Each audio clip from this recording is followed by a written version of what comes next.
আপনার আজকে YouTube channel লাগবো না, আপনি মাইক ম্যান হয়ে বইয়া থাকেন আজকে।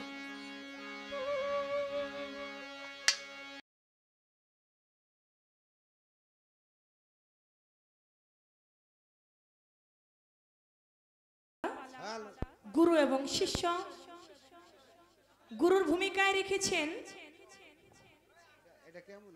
সুমন দেওয়ানকে, শিষ্যর ভূমিকায় রেখেছেন আমি চন্দ্রা আমাকে।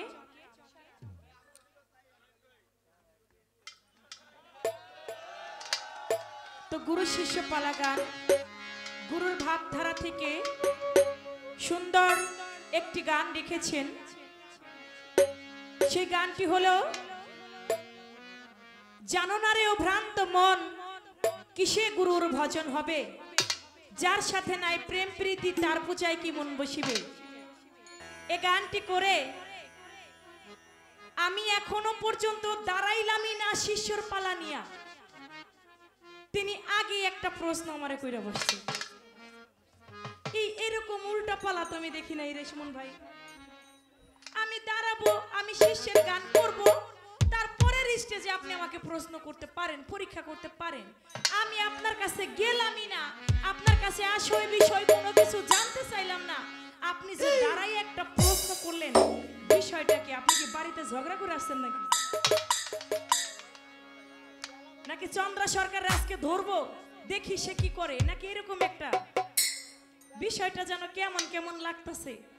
কারণ আমি গুরুর কাছে গেলাম না, গুরুর কাছে কিছু জানতে চাইলাম না, গুরুই উল্টা আমার কাছে জানতে চায়।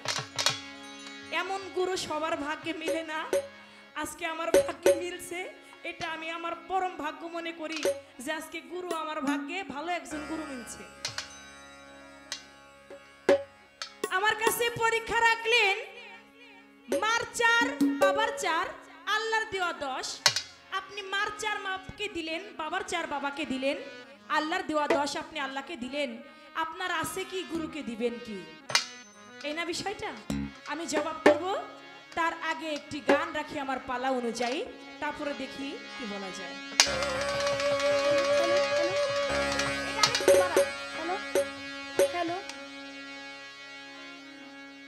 আপনার আজকে ইউটিউব চ্যানেল লাগবো না, আপনি মাইক ম্যান হয়ে বইয়া থাকেন আজকে। চাত্তরিকার 4টি কাবা, কোন কোন খানদানে রয়। ভাই আমার এটা একটু ক্লিয়ার করেন তো, একটু বাড়বে ভোকালটা মনে হয়। Hello hello. কোন তরিকার কোন কালেমা, কোন কোন খানদানে রয়। চাত্তরিকার 4টি কাবা রে, চাত্তরিকার 4টি কাবা।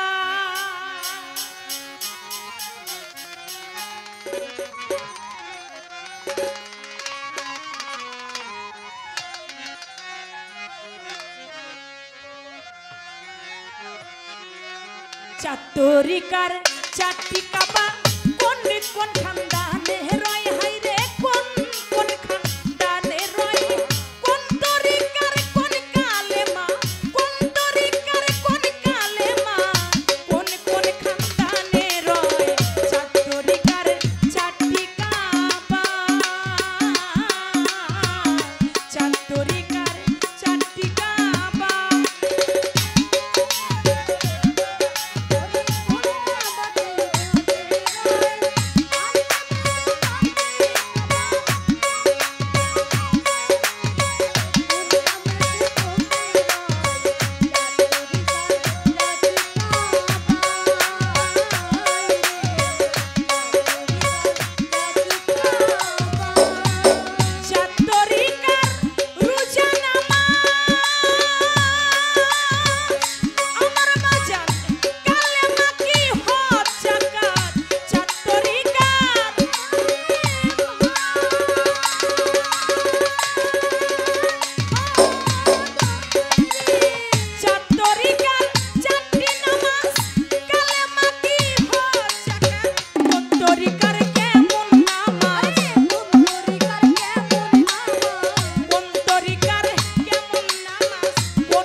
এখানে যারা আছি তারা আমরা অনেকেই, কেউ চিস্তিয়া তরিকার মুরিদ, কেউ কাদরিয়া তরিকার মুরিদ, কেউ নকশাবন্দিয়া, কেউ মুজাদ্দিদিয়া।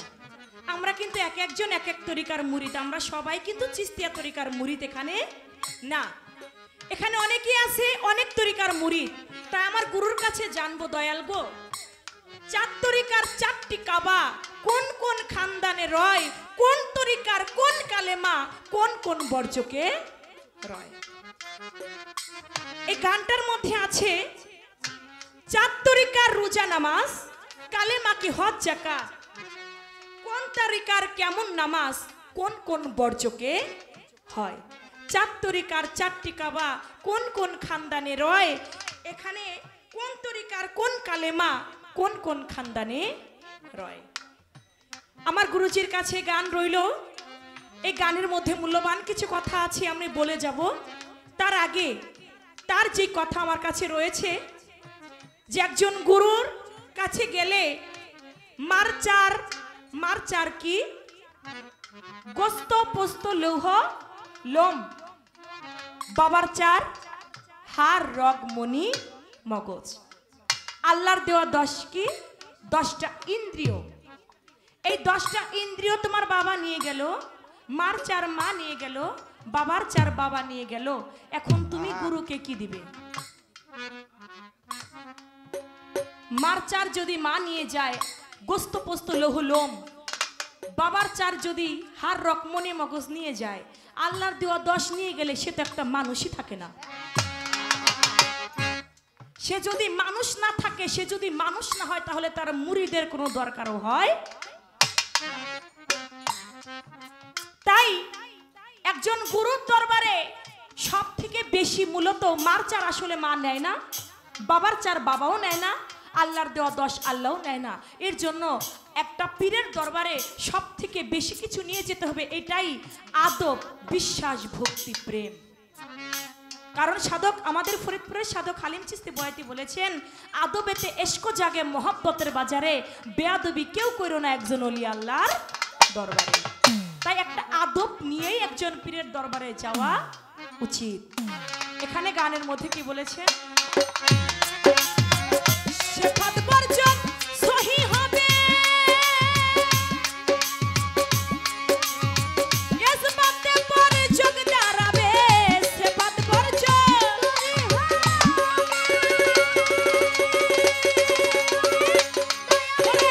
ইসমাতে পর যোগ দাঁড়াবে, তখন তুমি কোথায় রবে, তখন তুমি কোথায় রবে, আমি দাঁড়াই কোন জায়গায়, কোন তরিকার চার তরিকার চারটি কাবা বাজান, কোন কোন খানদানে রয়, আরে কোন কোন খানদানে রয়, চার তরিকার চার কালেমা কোন কোন খানদানে রয়, চার তরিকার চারটি কাবা,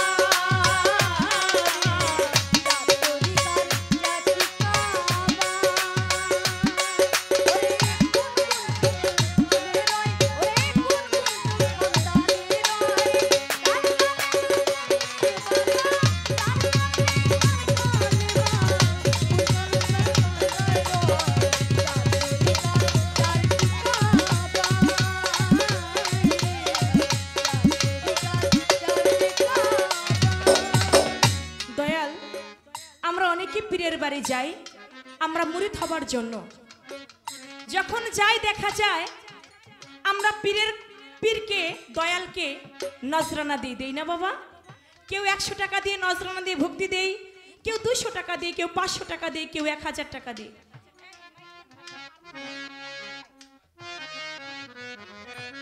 সাউন্ডটা সাইরে দেয়, আমি বুঝি না আজকে কেমন সমস্যা হইল।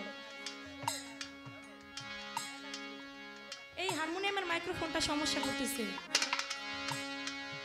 গত বছর মনে হয় না, কয়েক মাস আগে আমি এবং হবিল সরকার গান করলাম, সাউন্ডটা কিন্তু খুব ভালো ছিল, এত কথা বলতে হয় নাই। আজকে অনেক কথা বলতে হচ্ছে, আসলে খারাপ লাগে, মাইক নিয়ে এত কথা বলাটা ভালো লাগে না। তো আপনার কাছে আমি বলবো, আমরা পীরের দরবারে যাই, কেউ 100 টাকা নজরানা দেই, কেউ 200 টাকা নজরানা দেই, কেউ 500 দেই, কেউ 1000 টাকা দেই। আপনি বলবেন এই নজরানার কথা আল কোরআনে আছে, এই নজরানার কথা আল কোরআনে আছে। আপনি বলবেন এই নজরানাটা সর্বপ্রথম কে কাকে দিয়েছিল এবং আল কোরআনে কোন সূরায় কত আয়াতে আছে যে একজন পীরে কামেল মুর্শিদকে নজরানা দিতে হয়। তাহলে আমরা যারা আছি আমরা পীর মুরিদি অনেকেই বিশ্বাস করি, অনেকেই করি না। এই যে নজরানাও যে দিতে হয়, এই নজরানার বিষয়টা আল কোরআনে আছে, কোন সূরায় কত আয়াতের মধ্যে এই নজরানার বিষয়টা আছে এবং কে কাকে সর্বপ্রথম এই নজরানাটা দিয়েছিল। এবং তাই নয়, আমরা পীরকে ভক্তি করি, আমরা পীরকে সেজদা করি, এই সেজদাটা আমরা বায়াত গ্রহণ করে থাকি। আমরা তো দয়াল নবী, তিনি বায়াত গ্রহণ করেছেন, তার থেকেই তো আমরা বায়াত পেয়েছি, মুরিদ পেয়েছি। তাহলে আমার দয়াল নবীকে আমরা যে পীরকে সেজদা করি, ভক্তি করি, আমার দয়াল নবীকে এই সেজদাটা, এই ভক্তিটা সর্বপ্রথম কে আগে করেছিলেন? কি বাজান, ভালো কথা না এগুলা? এগুলা জানার দরকার কিন্তু আমাদের আছে। আপনি বলবেন কে সর্বপ্রথম আমার দয়াল নবীর পায়ে সেজদা করেছিলেন, ভক্তি করেছিলেন, কোন দিন থেকে এই সেজদা ভক্তিটা এসেছে? আশা করি আপনি সুন্দরভাবে আমাদেরকে বোঝাবেন।